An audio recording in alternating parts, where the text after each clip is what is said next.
আজ শেয়ার করব কী করে তোমরা চ্যানেলটাকে মনিটাইজেশন করবে এবং তার সাথে থাকবে অনেক ইজি ট্রিক্স এবং তার সাথে রয়েছে দৈনন্দিন কী উপায়ে সংসারে রান্নাবান্না সামলে প্রতিদিন নিজের জন্য একটু টাইম বার করবে তার সহজ পদ্ধতি।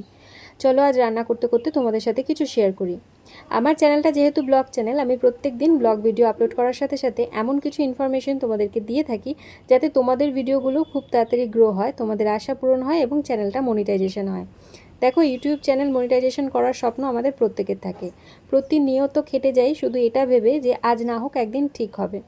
একটু একটু করে আমার চ্যানেলটাও বড় হয়ে উঠছে, যার ফলে আমি বুঝতে পারছি ঠিক কী উপায় ভিডিও আপলোড করলে চ্যানেলটা আস্তে ধীরে ঠিক মনিটাইজেশন পাবে এবং একটি ইউটিউব চ্যানেলের বড় পরিবার তৈরি হবে। একা হাতে সব কিছু করাটা আমার কাছে খুব বেশি ডিফিকাল্ট একটা ব্যাপার। রান্না করা, সংসারে সব কিছু কাজ করা, বাইরের কাজ করা, বাচ্চার সম্পূর্ণ দায়িত্ব, কিন্তু তবু হাল ছাড়িনি। সবসময় মাল্টিটাস্কিংয়ের ওপর বিশ্বাস করা আমি সংসারের কাজের ক্ষেত্রেও একই কাজ করি। কখনো আমার হাতে এমন সময় থাকে না যে আমি একটা একটা করে আস্তে ধীরে গুছিয়ে কাজ করব। সর্বদা আমি একটার সাথে আরও দুটো তিনটে কাজ করার চেষ্টা করি। আগেই তোমরা দেখেছো চাল এবং ডালটা আমি একেবারে ধুয়ে বসিয়ে দিয়েছি, ওরা নিজেদের মতন হতে থাকবে আর আমি এদিকে সবজিগুলো কাটতে চলে এসেছি। আজ কিন্তু রান্না করব উচ্ছে ভাজা, আলু কুমড়ো ভাজা, ডিম ভাজা, তরকারি আর ডাল। তার সাথে রাত্রিরের আলু কুমড়ো তরকারিটাও রান্না করব। মেনু চুজ করার ক্ষেত্রেও আমার সবসময় লক্ষ্য থাকে যাতে এমন একটা মেনু চুজ করি যে রান্নাটা আজকে সকালবেলা করলে সেটা দিয়ে কিন্তু রাত্রিবেলাও চলে যায়, আবার এদিকে একই রান্না না করতে হয় বা একই রকম খেতে না লাগে। সেই জন্য আজকে আমি আলু কুমড়ো সবজি যেটা কেটেছি সেটার থেকে খানিকটা ভাজা তুলে রাখবো আলু কুমড়ো ভাজা হিসাবে, আর বাকিটা কিন্তু রাতের তরকারি হিসেবে রান্না করে নেব।